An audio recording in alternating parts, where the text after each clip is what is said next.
the Minnesota Wild podcast, presented by Acrisure. To get things started with the Grand Casino postgame show, here's Kevin Fallon. Left circle, a shot by Natchez. Fought off by Volstead. He got the rebound from Kadri as well. McCarron down left side, a drive. Flubbed by Natchez. McKinnon tries to center. Swatted around in the slot, not cleared. McCarron down left side, a shot. Blocked out in front by Spurgeon. Another drive. This one by Kadri was blocked. Bolted into the empty net. Scores! Matt Boldy from long range. Maybe they aren't the big bad Colorado Avalanche after all. The Wild 5, Avalanche 1, Wild are in this series. Welcome to the postgame show. Kevin Fallon is downstairs in the Bob Kurtz Radio Center. Tom Reed upstairs in the Al Shaver press box after a 5-1 win in Game 3.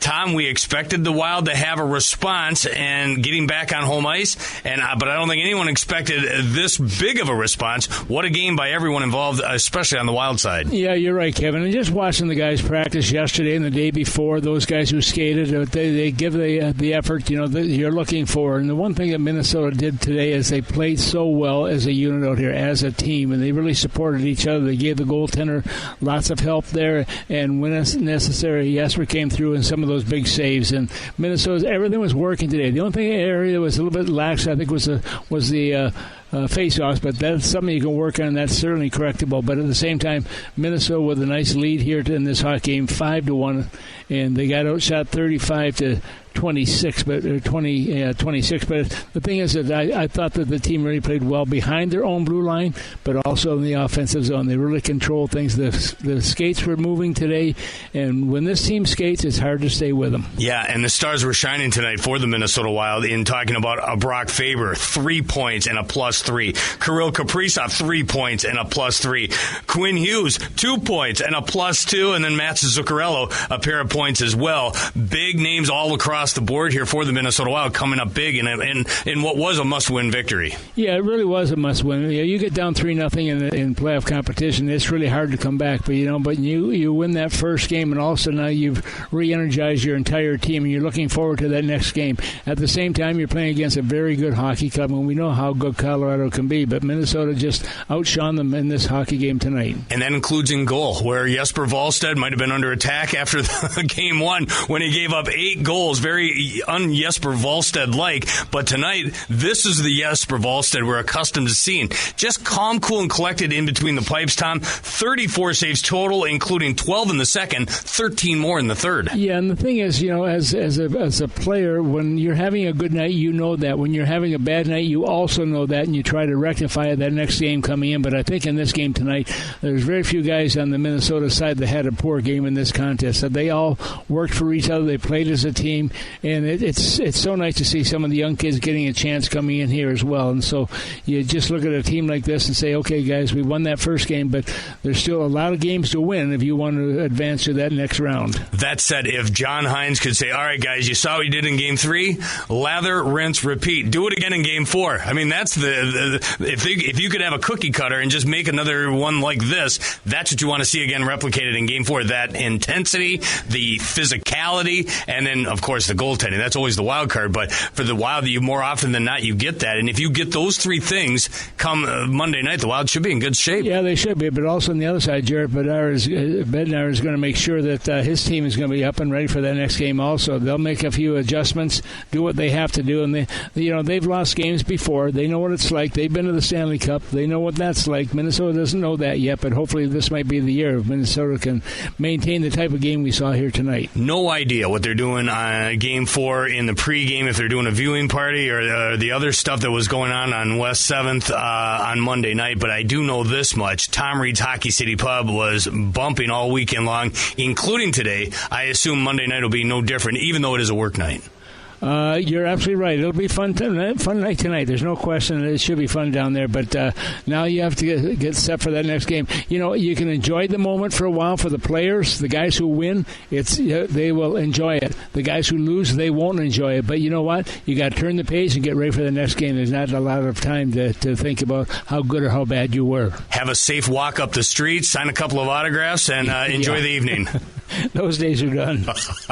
Tom Reed from the Al Shaver Press Box following a 5-1 win over the Colorado Avalanche. Wild still down in the series, but the goose egg is gone. Wild give the Avalanche their first loss of this postseason, and they're right back in this thing with an opportunity to tie it up at 2 games apiece if they can take care of business coming up on Monday in St. Paul. Real quick, Jared Bednar addressing the media. Let's get 2 words from the Avalanche head coach. He was playing hard. I think, maybe he looked a little too aggressive on a couple of those. The penalty kill, there was, ends up without a stick, getting aggressive coming across, and then they find the back of the net. The next one, gets a piece of taser. I think it's a pass, and it ends up in empty net. He's out too far. And I just felt from what I've seen out of Blackwood here recently, and arrested guy and a guy that we trust, I felt like it was a good opportunity for us to get him in and see if it sparked our group and if he could maybe close the door the rest of the way. So that's why I did it. Just felt like they had all the momentum and all the steam, early in that game, and we needed to do something. We needed to do something to kind of get our guys fired up and going, and was hoping that would be part of it. There you go, Jared Bednar with the media on his decision to pull Scott Wedgwood, go to Mackenzie Blackwood after the Wild jumped in front of his squad with 3 consecutive goals. Out comes Wedgwood, in comes Blackwood. They do get a goal by Nathan McKinnon, but it's answered real quickly, 20 seconds later by Brock Faber. Wild score into an empty net, and it's a 5-1 victory tonight in St. Paul. What a series this is turning out to be. Much like it was in the first round against the Dallas Stars, Wild show they aren't going away. Quick break, and then we'll get you Joe O'Donnell down by the Wild locker room and more. This is Wild Hockey, presented by Grand Casino. All right, before we get you the Grand Casino play of the game and Joe O'Donnell down by the Wild locker room, well, in fact, I was going to do an ID, but instead I'll throw it to Joe O'Donnell with one of the stars of tonight's 5-1 victory over the Avalanche. All right, thanks, Kevin. Joined by Michael McCarron after a 5-1 win in Game 3. The big fella kind enough spent some time on the Minnesota Wild radio network. All right, you guys knew what was at stake, obviously, against a great team and down 2-0 in the series. How did you approach this one? And I guess execution-wise, what'd you like the most? Yeah, I mean, we approached the game like just how we do every other game. I think we had two solid games in Colorado that didn't go our way. I think obviously the first game's an anomaly, and I thought we did a lot of really good things in Game 2. Didn't come out with the result we wanted, but we knew we were coming in at home, and these fans were able to push us over the edge tonight. And I thought our special teams was. I said after Game 2, I did some media, and I said that was the number one thing that would help us win Game 3, and that's what we did tonight. Our special teams were great. Penalty kill stepped up huge in the first period, and power play as well. So just more of the same. Our 5-on-5 game was really good. We were able to get to the net, create a lot of second and third chances, and it always helps when you have Hughes on your team. So, yeah, it was a great game. What did you think that was maybe the defining factor in the penalty kill success here tonight? I know they got one on the power play, but, Volstad gets bumped. It's a tough play, and up 3-1, you probably don't want to challenge there. But as a penalty killer, what was the difference in your eyes? Yeah, just we weren't sitting back as much. I thought we were more aggressive. I thought we were better up ice. I thought we were we made it a little bit more black and white for our forwards and our defensemen, and where to jump and where not to jump. And thought we had good sticks. Really covered the middle of the ice well, and Wally stood on his head. Talking with Michael McCarron on the postgame show. The Wild win Game 3 5-1. They trail the best of 7 now, 2-1. After McKinnon got the power play goal, 20 seconds later, you helped factor into a goal that really got the momentum right back as Brock Faber has a puck kind of ricochet off him and in. Just talk about the importance of that sequence alone and getting that goal right back.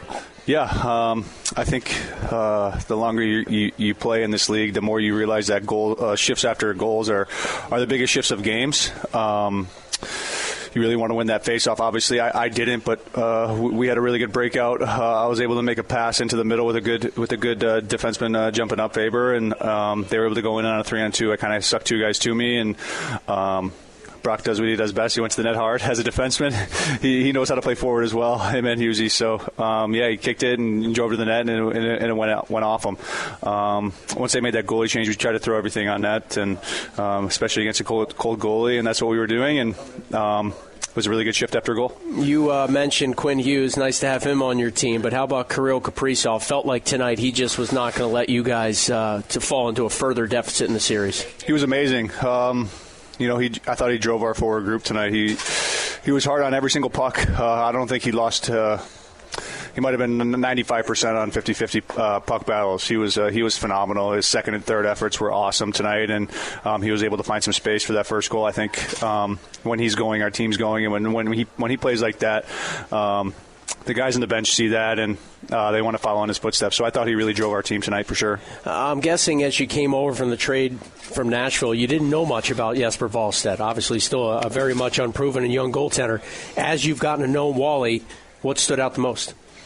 I think just the most is his confidence. You can really see it when the game starts, and he's just super confident in that. He's confident with his angles. He's confident in what he does.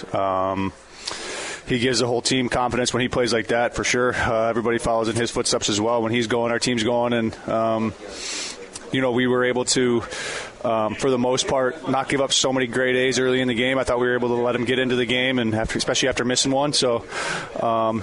Got out of our defense core, and then when we needed him, he steps up. I mean, he's a gamer. He really digs, and he knows what he's doing in the crease, and I'm super happy for him. For a young kid, especially, I know it's high stakes hockey, and goalies go through a lot, and he just seems to let nothing faze him. And every time he goes into the pipes, he's dialed right in. Final question for you: how do you keep it rolling in Game 4 now that you've crawled back into this series? Like I said before, just more of the same. I think the way we play, we can suffocate teams no matter who we play against. I think we're right up there with the best in the league, and if we play our way and not stoop to or play another team's style, and we dictate the play, I like our chances most nights. So yeah, just rest recovery here tonight, and be ready to come out Monday night in another great atmosphere in front of our crowd, and we know they're going to help us get over the edge, and it's more of the same. Thanks for your time. Congrats on the win here in Game 3. Thank you. It's Michael McCarron outside the Wild dressing room. Minnesota wins 5-1. Back to you, Kevin. Joe, I think we all expected them to have a response tonight. I said the same thing to Tom Reed. But, man, oh, man, the stars were shining bright tonight for Minnesota. Yeah, they needed it.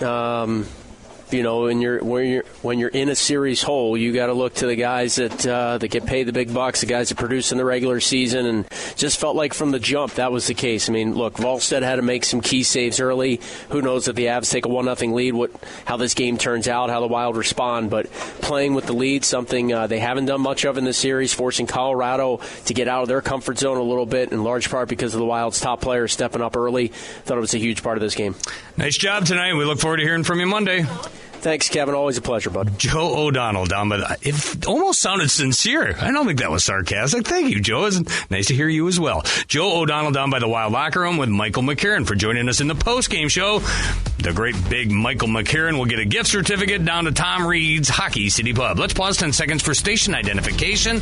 You're listening to Wild Hockey, presented by Grand Casino.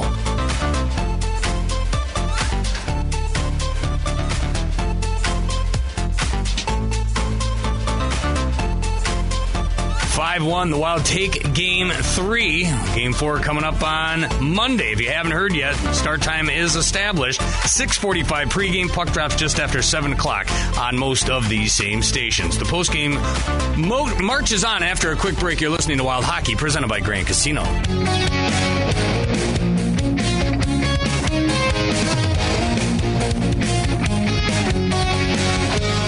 Yeah, it's for sure. It's in playoff. It's always you need to have both PK and power play play good, and PK and power play, and just today was good. That is the voice of the NHL's leading scorer in the playoffs, Kirill Kaprizov. A goal and 2 assists tonight, now up to 4 goals and 14 points on the season.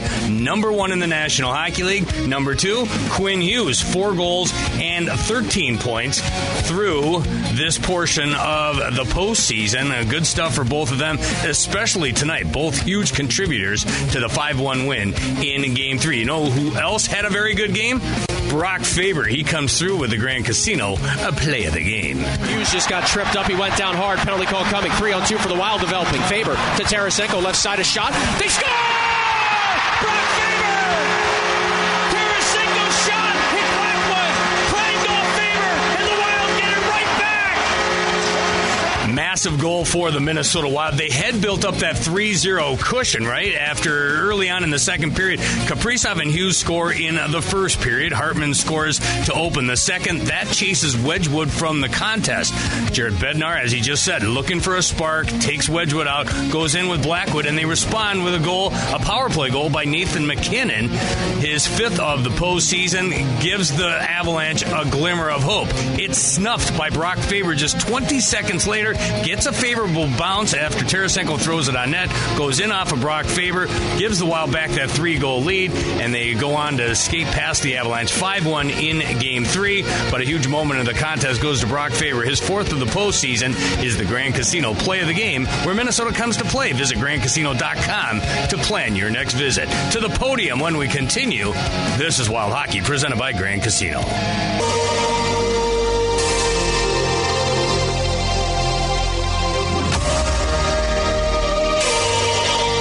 Well, it's always nice to play with a lead. For me, my focus is always just the next shot. Me and Freddie and Gus always say it's always a 0-0 game.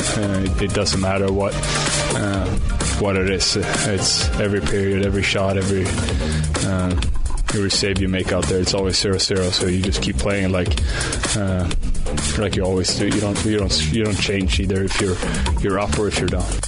The voice of Jesper Wallstedt. Once again, the Great Wall of St. Paul was standing tall. Linsky rifle to pass up ice. Now open in front to his backhand. And stopped by Wallstedt. Was Parker Kelly on a grade A scoring chance. Jesper Wallstedt. That's the guy we remember between the pipes, right? A wonderful season, especially towards the end, and outstanding in the first round against the Dallas Stars. Game 1, not so much. Gave up 8 goals, ended up with another one into an empty net. Wild lose Game 1. Philip Gustafson comes in for Game 2, but Jesper Wallstedt regains his form. 9 saves in the first, 12 in the second, 13 more in the third. 34 saves total for Jesper Wallstedt, who grabs the XL Energy Big Saves of the Game, powered by XL Energy. Proudly powering the great state of hockey with safe, clean, and reliable energy. Explore how they're making energy work better for you and our communities at XLEnergy.com. You know who goaltenders really like? Other than broadcasters? Defensemen. And there's a couple of good ones at the podium. Brock Faber, Quinn Hughes in progress. It was a quick turnaround with an emotional series in Dallas, and we need to move on quicker, and I think we didn't bring our best in Colorado, but tonight was a lot better. Tonight was the way we play.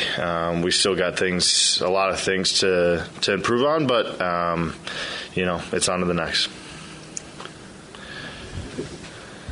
Quinn, I wonder, when you guys get that first penalty kill tonight, because the PK obviously was such a big topic, the special teams was a big topic, but when you get that first penalty kill, do you feel a rise on the bench in the group about what happened there, and does that help fuel the power play too?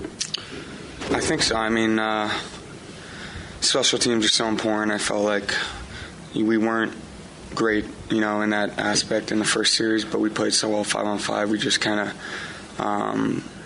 got through there, but against this series we're going to have to be a little bit better on special teams, and we got the personnel on the kill, guys that are ultra competitive and, will do anything to keep it out of the net. So I thought they did a great job there, and hopefully they can get on a roll. And same thing with the power play, obviously privileged to be on there, and you want to make a difference, and it was nice to be able to do that.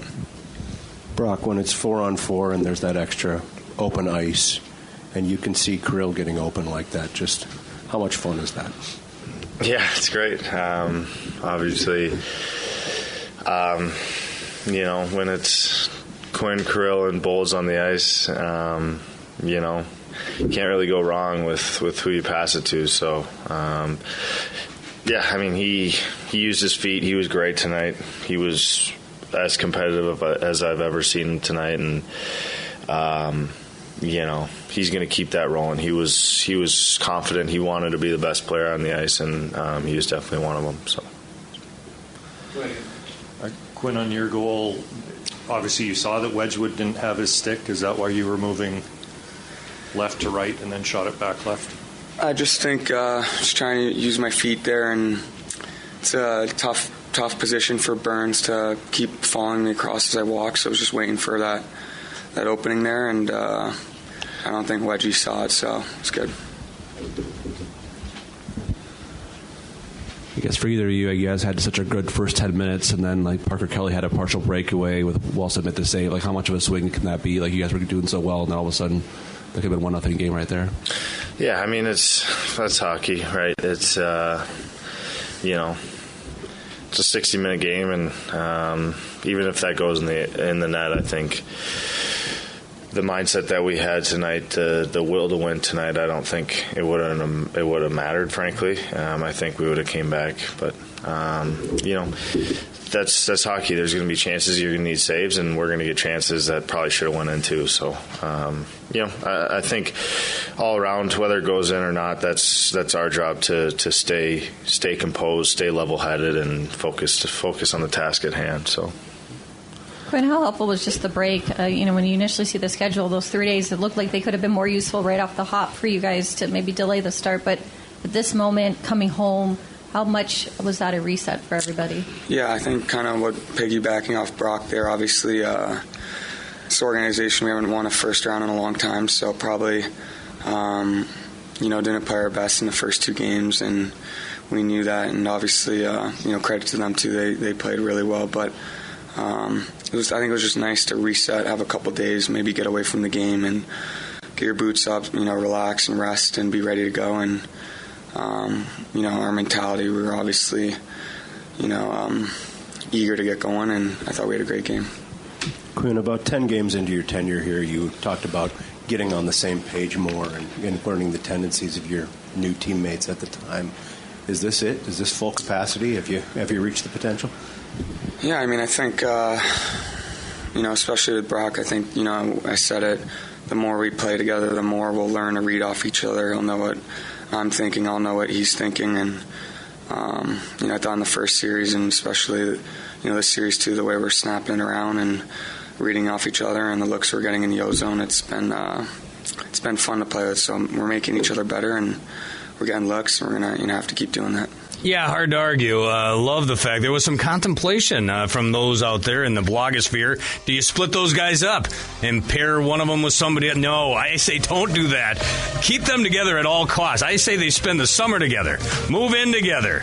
Maybe you don't have to go that far, but I love that pairing, and they were on display tonight. Brock Faber and Quinn Hughes combine for a total of 5 points tonight. Couple of goals, 5 points total. Not bad and not too shabby for Brock Faber and Quinn Hughes, the top pair defensemen for your Minnesota Wild. They helped the Wild with a 5-1 win tonight in front of the Colorado Avalanche. Take them down in front of 19,236 in Game 3. Wild still down in the series, but that goose egg is gone. They're down 2-1. When we continue, we'll try to get you John Hines before we preview game number 4 back on home ice Monday night at Grand Casino Arena. We'll set the stage for that and more when we continue. This is Wild Hockey presented by Grand Casino.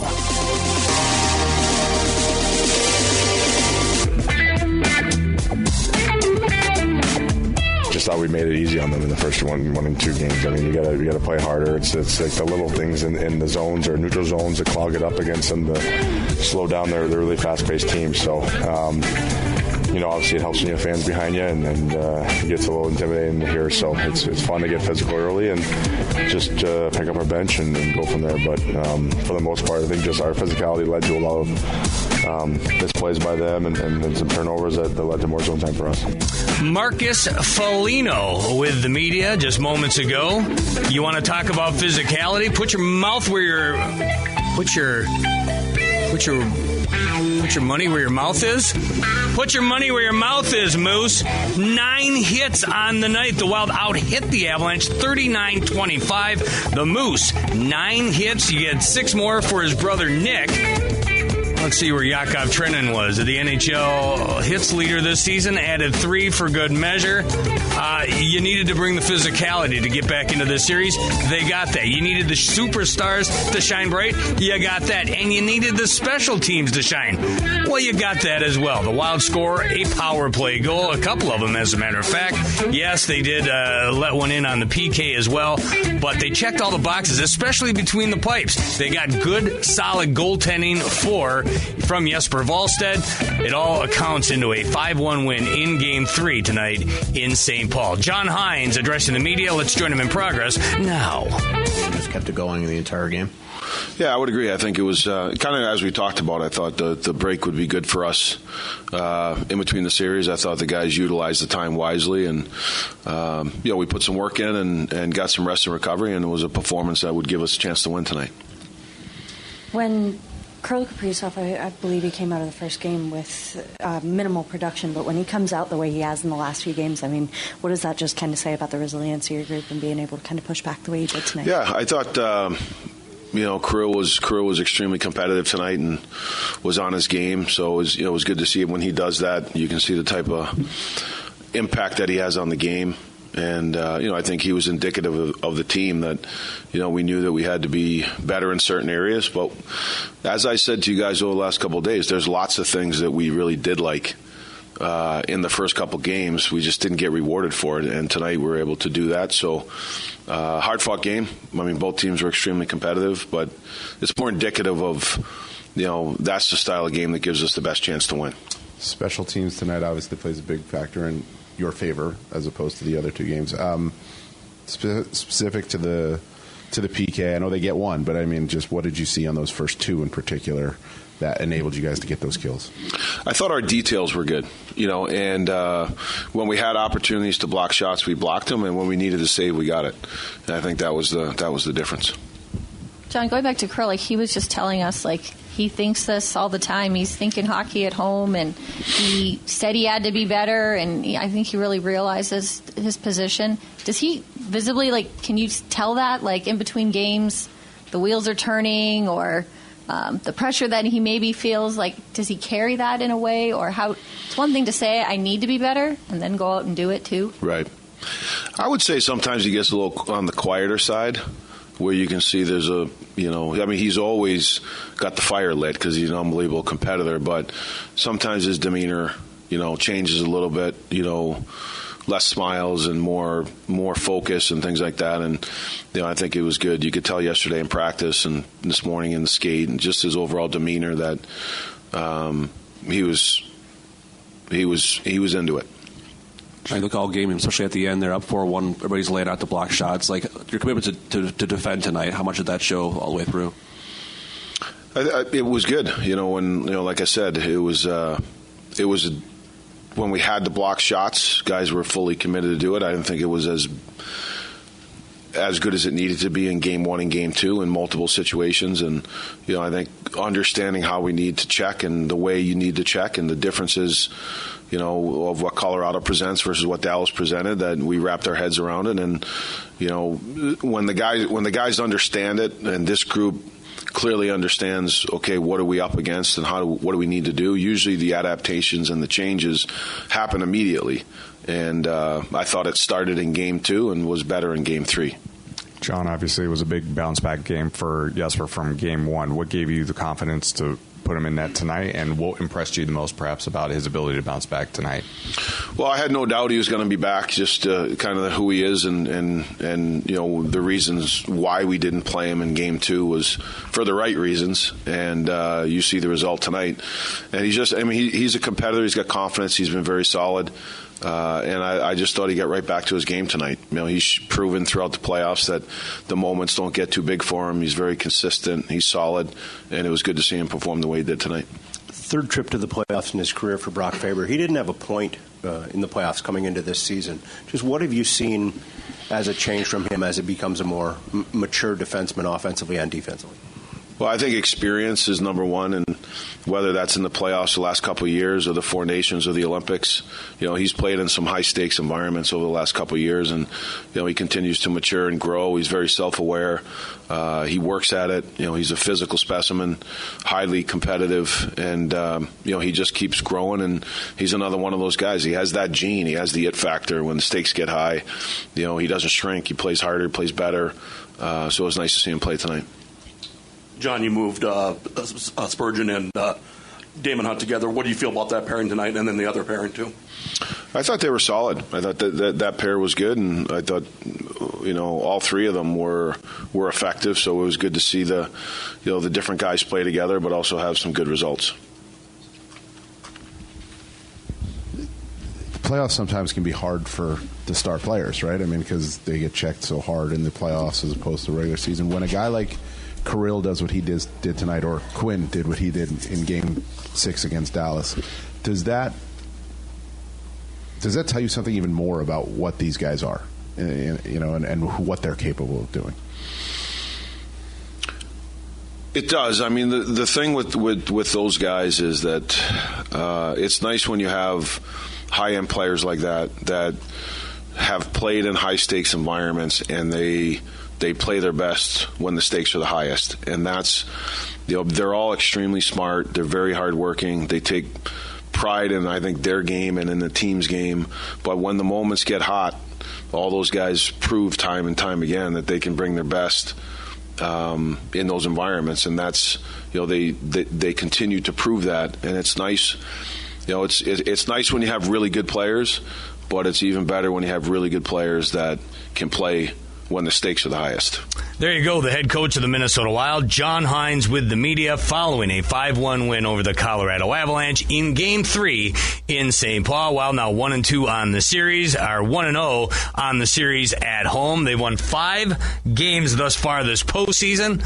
Only need 16 for that big silver trophy. They stop a 2-game losing streak and have won 3 straight on home ice, including Game 4 and 6 against the Dallas Stars in Round 1. All time, the Wild are 11-8 in Game 3s, 9-6 in Game 3s on home ice, and 3-1 in Game 3s against the Colorado Avalanche. Jesper Wallstedt, one of the stars of the hockey game, 34 saves, right? 34 saves in the victory. He's now 1-1 on this series, 5-3 in the postseason. So that's a wrap on game number 3. Now we get ready for a critical game number 4. That's coming your way on Monday night. If you haven't heard, the start times for games 4, 5, and 6 have all been declared. 7 o'clock in each of them. Game 4 in St. Paul, Game 5 in Colorado, Game 6, if necessary, will be in St. Paul. All of them, 6:45 pre-games.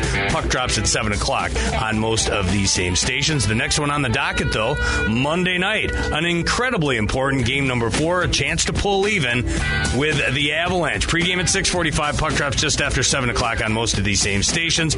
It should be a fun one. Who knows what the Wild have in store for a watch party, any of that other good stuff. That'll all be fun. Wild.com/playoffs if you want more information. But regardless, your buddies here will be there on your radio dial and streaming via KFAN.com/listen. Special thanks to Alexis Huss, Aaron Sickman, Dylan Daniel, and Halvey. And also to the Rebo family. How about that? Adding a newborn over the course of the day. Congratulations to the newest Rebo in the Minnesota Wild stable. For Joe O'Donnell and Tom Reed, I'm Kevin Fallness. Have a wonderful night. Enjoy your weekend. We'll talk to you Monday when we get back to work. Game 4 right here on the Minnesota Wild Radio Network.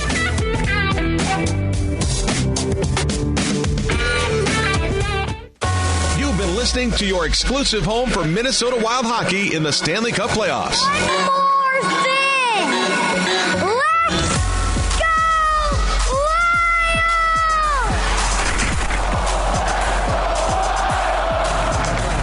Wild hockey in the Stanley Cup playoffs is presented exclusively by the Minnesota Wild, the National Hockey League, and the Minnesota Wild Radio Network. Extraordinary advantage in sports, you need a game plan. For an extraordinary advantage everywhere else, all you need is Acrisure. With a high-tech human approach to insurance, cybersecurity, and more, Acrisure helps you take care of what you care about. That makes winning easy. See what Acrisure's extraordinary advantage can do for you at Acrisure.com.